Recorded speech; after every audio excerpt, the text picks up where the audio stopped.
Hey there, it's E² Photography. I'm Erin. And I'm Emily, and we are identical twin sisters, and we are here to make things simple and fun.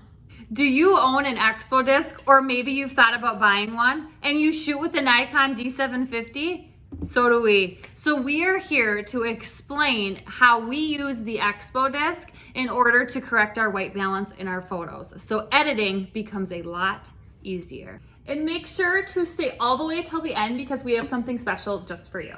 And for the best photography tips and tricks, make sure to subscribe to our channel and hit the bell for notifications of future videos. All right, so here is an Expodisc. Here is what it looks like.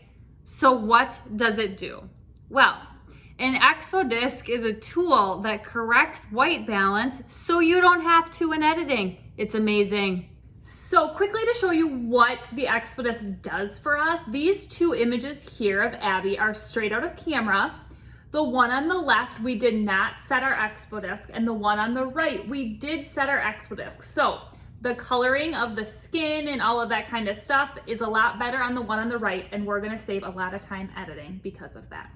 Comment below right now and tell us what takes you so long when editing your photos. Is it the white balance? Is it something else? Let us know. Comment below.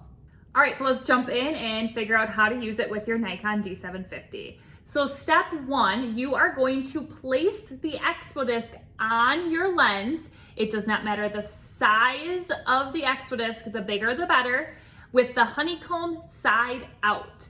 A bonus tip, you should stand right next to your subject.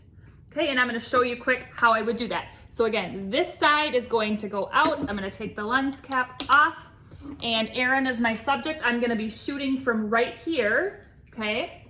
I would never shoot this close to Erin, FYI. Okay, so I am going to go stand next to her actually. She would, FYI, leave this on to take a picture. She's done it several times. Okay, so I am going to stand next to her and hold this onto my lens. If I can't hold on to it because it's too long of a lens, she's gonna help me or somebody's gonna help me hold it while I set it. So you're gonna stand right next to her, but I'm taking the picture in the end from here.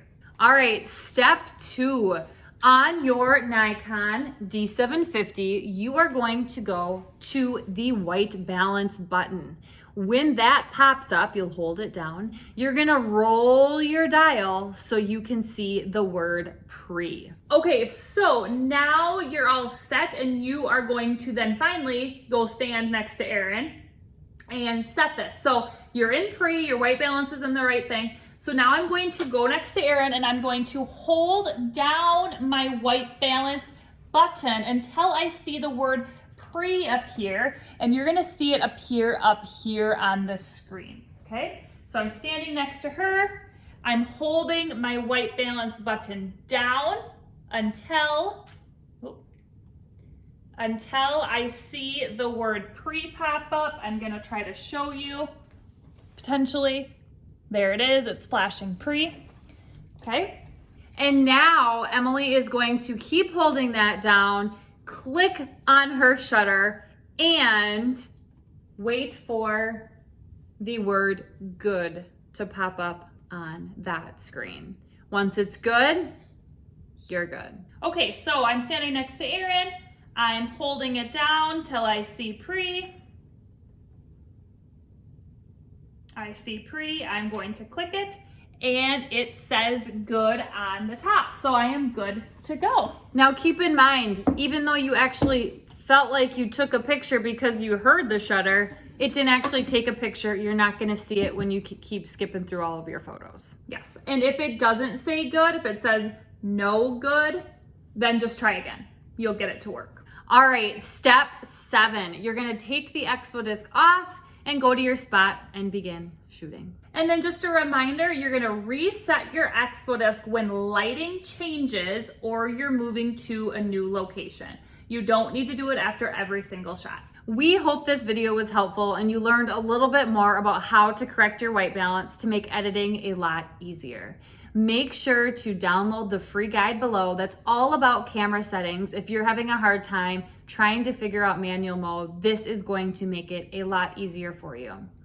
Also, we've included a little bonus below, which is a series of videos on how to get sharp images. So if you struggle with blurry or very soft images that maybe aren't in focus, we have mastered that below for you. If you liked this video, make sure to hit the like button and share it with a friend so we know to make more videos just like this one. And if you don't already, make sure you follow us on our Instagram page at e2photography because we post a lot more videos there that are just for you. We will see you next time. Bye.